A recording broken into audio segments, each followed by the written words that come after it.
Good morning, I'm Adam Sexton. There are some pressing issues right now on the home front, but we're going to start with foreign policy and what looks like a world of tough choices for America with few great options as it juggles multiple global hotspots and conflicts. Here to discuss is Senator Maggie Hassan. Thanks for joining us this morning, Good morning. Thanks for having me. So that drone strike, 3 American soldiers dead, 40 injured in Jordan. These are now the first U.S. service members killed in action, in peripheral action, I guess, to the war in Israel right now. Obviously, the perpetrators are believed to be proxies of Iran. President Biden has said there will be a response, and as we speak on Friday morning, that could unfold at any time here. How robust should that response be, though, given the danger for escalation in the region? Right. So first of all, my thoughts are with the families of these 3 extraordinary American soldiers who made the ultimate sacrifice to keep us all safe, secure, and free. And I'm thinking of them today, as well as those who were injured in this strike. And just it's always important to remember what it takes to keep America free, and the lives that are on the line and the lives that are sacrificed. Look, it is really important that Iran knows that we will hold it and its proxies accountable. This will not go unanswered, and I know that the president is considering when and how to respond at a time and place and in a manner of our choosing. That's going to be really important. But this does need to be balanced. This needs to be an appropriately strong, proportional response, balanced with our desire not to escalate things in the region, which would put even more American lives at risk. When it comes to a proportionate response, do you think Israel has gone too far in essentially leveling Gaza in response to the 10/7 terror attack? Well, let's just remember first what happened on October 7th. Hamas, a terrorist organization, committed atrocities, slaughtering babies, grandparents, taking hostages, and they continue to. And they continue to advocate for the eradication of Israel. They continue to oppose a two-state solution. They continue to use innocent Palestinians as human shields, and they have a massive underground network of tunnels and resources under Gaza, which they put there on purpose to create the situation that we are now in. We also know that innocent Palestinians are suffering greatly in Gaza, and we have to get more humanitarian aid there. We need to continue to pressure the Israeli government to lower the intensity of its war, this stage of the war now, and minimize civilian casualties. And I think it is encouraging that we now have a framework that would bring a pause in the fighting as hostages are returned. And I am hopeful that Hamas will ultimately agree to that framework. But Hamas has broken past pauses and ceasefires in its history, and we need to be clear-eyed about this. But at the end of the day, we also need to be working with our regional partners, as we are, to look forward to a time when there is a two-state solution in the region so that the Palestinian people can have a state of their own and live in stability and peace next to the Israeli people who want the same thing. You used the word intensity there. Some of your fellow Democrats are calling what Israel is doing in Gaza a genocide. Do you agree or disagree?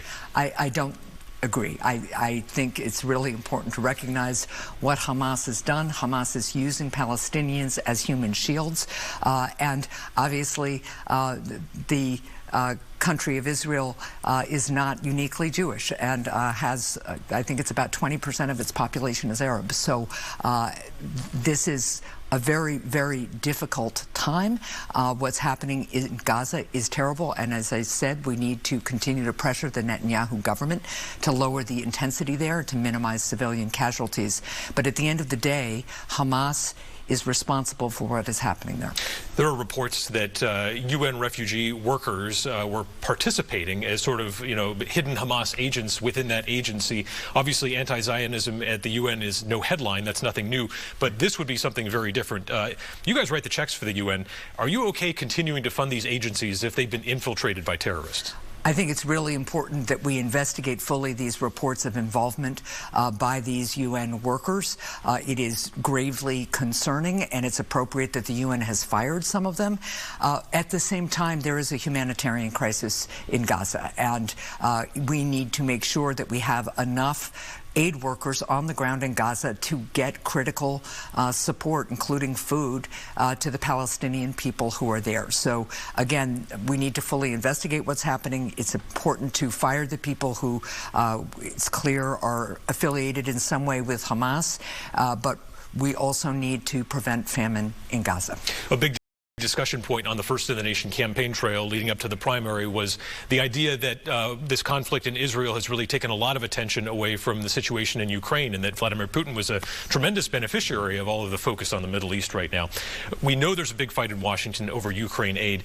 What does victory look like, though, in Ukraine when it appears that they're headed for some kind of stalemate right now? Look, the Ukrainian people are fighting for what we have, which is democracy, freedom, individual rights. And the Biden administration has done a really excellent job of marshaling NATO, strengthening NATO, getting the Europeans to step up and provide critical aid and weapons as well to Ukraine.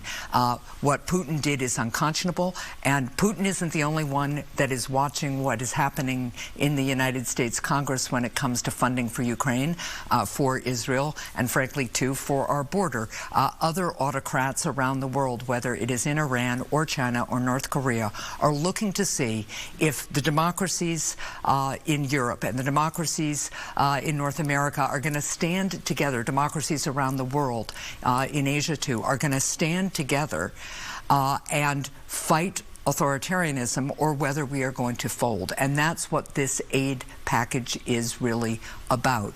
We have been negotiating now for some months to make sure that we have a robust and appropriate level of aid for Ukraine, understanding, by the way, that European countries are providing a higher percentage of their GDP in aid than the United States is, because this conflict is happening in Europe. It's going to be critically important that we continue to provide support to Israel, because it is fighting for its own sovereignty and its own democracy, while still putting the kind of pressure we just talked about on the Netanyahu government to lessen the intensity in Gaza and get more humanitarian aid there. And we need a more secure border. We know that the numbers at the southern border are not numbers that we can handle in a sustained and secure way with the resources that we currently have. Back in September, the president asked Congress to give him more money so that there could be more resources at the border to handle these numbers. The Republicans said, no, we want policy changes too. Democrats came to the table. We've been negotiating in good faith. We have an independent, a Democrat, and a Republican as our kind of key negotiating team. They have made progress. We are going to have text this week, and it looks like a vote on this package this week.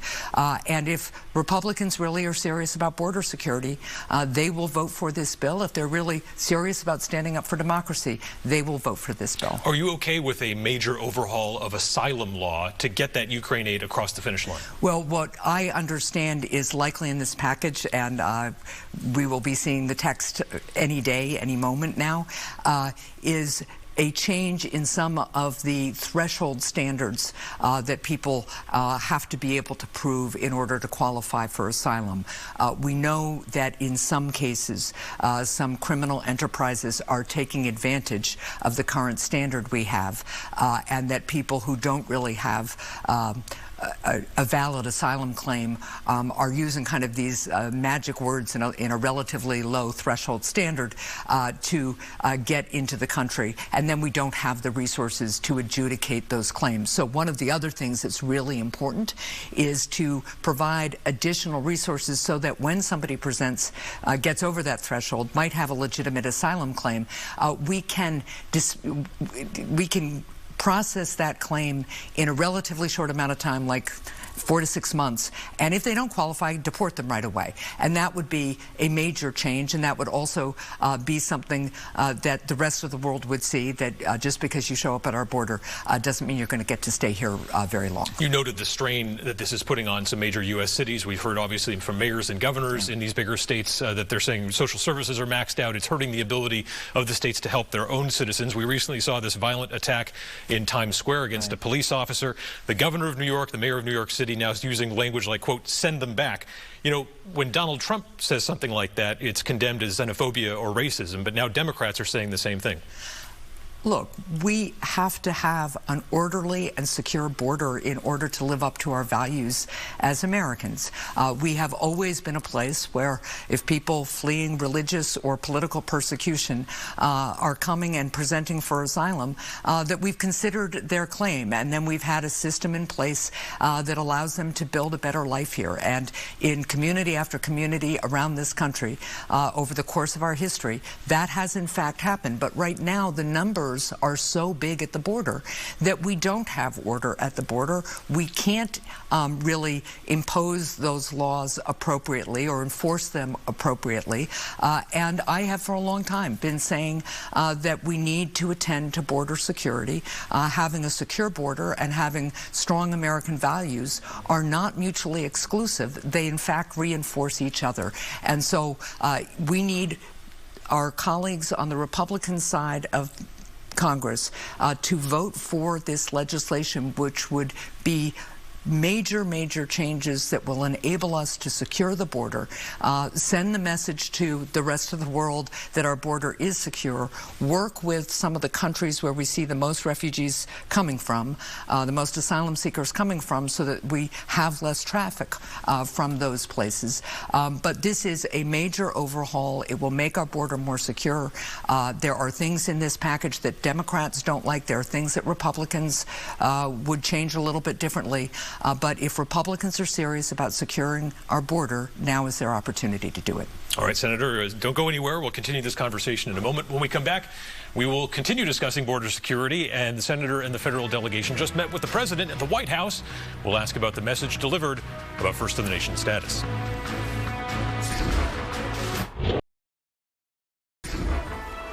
Welcome back to Close-Up, and we will jump right back into our extended conversation with Senator Maggie Hassan this morning. Senator, again, thank you for joining us here. Thank you. So one of the big headlines in New Hampshire this last week was the ACLU announcing that it had obtained the disaggregated data for New Hampshire border apprehensions and crossings specific to New Hampshire, not just the entire Swanton sector, and that from October of 22 to December of 2023, just 21 people had been apprehended or encountered at the northern border. Now, Governor Sununu is saying the ACLU is, quote, cherry-picking this data. So who do we believe here? What's really going on at the northern border? What we know is that the northern border needs more technology and more personnel to make sure that we are prepared to keep it secure, just as we want to keep the southern border secure. We know that as we strengthen the security on the southern border and take steps to make it more difficult for people to qualify to stay here, process deportations much more quickly, and strengthen our capacity to keep people in detention if we need to, that we will see transnational criminal organizations beginning to assess other borders, including our northern border. So we should be prepared for that. I've been up to the border. I've talked with personnel up there from Customs Border Patrol, but I've also talked with residents up there. And they feel that the pattern and type of crossings that they see signs of, even if a person isn't apprehended, are concerning. We need cell service up there. So we need to have the basic technology that will allow us to respond as we need to keep our border secure. A safe border means that we can live up to our values. We have operational control of our country. We know who's coming and going. And that is absolutely essential to continuing our strong economy and continuing our individual freedom. Beyond the baseline border patrol there, does it make sense to have extra resources on the Canadian border when we know that the vast majority of drug trade, human trafficking, I mean, you could look at Interstate 95 right. is orders of magnitude more problematic probably than that Canadian border. Look, again, this is about making sure that we have security at our borders, which is kind of a baseline standard, right? And we need to have the technology so we know what's happening at the border, so we can assess what our needs are. Look, we know that drug trafficking happens across the southern border. That's why right now we're trying to get to some of the root cause of that by these new talks between the American government and the Chinese government to really stop the flow of precursor chemicals from China to Mexico. Why is that tolerated, by the way? Why does the U.S. allow any Chinese trade to Mexico, to these cartels, to give these precursor. Well, that's what we are confronting the Chinese government about right now. That's why I was in China in October with this bipartisan delegation to say, you all are fueling this fentanyl crisis in the United States. To the Chinese government agreed to these high-level meetings, and they have now begun. Let's also be clear. Over the past week in the United States Senate, we had hearings about the use of the internet as a means in which fentanyl enters this country. So in fake and counterfeit pills in particular. So this is a multifaceted crisis, and fentanyl comes from a lot of different places, and that's why, whether it is southern border security or northern border security, or having better controls and enforcement when it comes to internet trafficking of drugs, we need to respond to the evolution of these drug cartels and the tools that they use to keep our people safe. Democrats took a big risk in going to bat for President Biden when he wouldn't put his name on the ballot here for the first in the nation primary. Not only did he get across that 50% threshold, this was wildly successful, I think, beyond anyone's estimation, in getting close to the 70% mark on a write-in campaign, no less. You got to meet with President Biden, the rest of the delegation at the White House. Can you share with us any kind of reaction he had to that victory? Well, he was very excited by the victory. He was very appreciative of everything that Granite Staters did to make that write-in possible. Look, here's what's going on. First of all, the New Hampshire primary is going to be first. That's what our law says. That's what we just demonstrated to the president, to the DNC, to the country. What is unique about New Hampshire is our citizen-led, citizen-driven democracy. It's what caused us to really lead the way in creating these primaries where citizens have a direct say in who their nominee is going to be. And we're going to continue this. We showed that in New Hampshire, we care and we know how important lifting our voices and our votes are to making a difference in our state and in our country. Granite Staters know President Biden's record, bipartisan record on infrastructure, for example. We're seeing internet up in Sugar Hill. We're seeing Exit 4A on 93 in Londonderry and Derry being built. We're seeing the positive impact of that bipartisan law all across the state and country. We know that veterans are getting the health care that they have needed for decades because of the bipartisan work of the Biden administration, bringing people together in Congress and passing critical laws. We're investing in high-tech manufacturing, creating good jobs, and improving our national and economic security as we do. Again, a bipartisan effort that President Biden has led on. We also know the stakes in this election. We know what another Donald Trump presidency would look like. Donald Trump prioritizes violence over voting. He says he is above the law. He calls his political opponents vermin here in New Hampshire, echoing fascists from World War II. And he has even gotten his lawyers to argue in court that he could, as president, use the United States military to assassinate a political opponent, and unless he were impeached by the Senate, he wouldn't be subjected to criminal prosecution. This shows you what is at stake. Donald Trump would end our democracy as we know it, along with continuing the assault on women's individual rights, the right to control our reproductive health and our reproductive decisions, and he would continue policies that have left middle and working class families out. We know we have more work to do as Democrats. We have to lower the cost of health care and housing in particular. We have to continue to help people with energy costs and fight climate change. But what New Hampshire Democrats really showed that they understood, and independents who voted with them, was the stakes in this election, the progress we still need to make, and our power to do it if we can continue to work together, led by the Biden administration. Given what you just said about former President Trump, if he is reelected by the people of the United States, are you going to work with him if you think he's going to end the democracy, or is this like a stand-up and fight situation? I will fight any effort to undermine our democracy that Donald Trump or his allies engage in. I will also always work wherever I can with my colleagues in the Senate and in the House to do things like lower costs for Granite Staters. You know, we took a step towards lowering the cost of prescription drugs. We couldn't get Republicans to join us on that, but we did. We took a step to not only fight climate change, but lower energy costs and invest in a clean energy economy. We couldn't get Republicans to join us there, but we still did it. So I will always continue to work to serve the people of New Hampshire and work to strengthen our country. But I will always speak out when I believe, as I do with Donald Trump, that he believes he is above the law. He doesn't want to be accountable to the people of New Hampshire. That's why he's an election denier. And that's why Granite Staters understand how significant the stakes of this election are. We are heading into tax season in Washington. You're trying to hammer out part of this deal on a tax package that's got any number of different things in it, a tailored version of the child tax credit. You're obviously really big into the research and development stuff in terms of making sure businesses are incentivized to continue innovating. That can sometimes be a kind of a 50,000-foot thing. What's the impact for the regular folks here in New Hampshire if that R&D tax credit comes back? How does it help locally?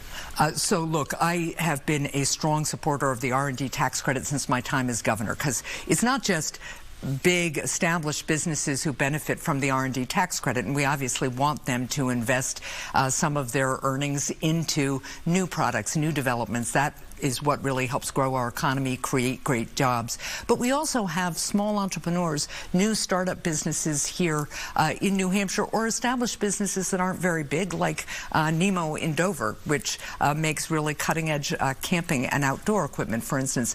They will talk to you about the difference in cash flow that the R&D tax deduction makes for them. It allows them to move more quickly, develop new products more quickly, create more jobs, and create stronger and stronger economy here locally. So that's what the R&D tax credit can do in a place like New Hampshire for our small businesses and for our entrepreneurs. Look, this bill, which was a bipartisan effort, I really worked with Senator Young from Indiana on the R&D portion, but we also know at the same time that a tailored child tax credit expansion can help families that are struggling with expenses right now. And this bill would help the poorest families with the most children really have the kind of tax cut that can allow them to pay their rent, afford groceries, and maybe have a little bit left over, for instance, to sign their kids up for sports or band. All right, well, a lot to keep an eye on in D.C. there, and we will be in touch, obviously, to continue talking about Ukraine aid and all of these things. So thank you for your time here, Senator. We appreciate it. Thank you very much for having me. All right, and we'll be right back with an effort at the State House to put a price tag on requests under New Hampshire's right to know law.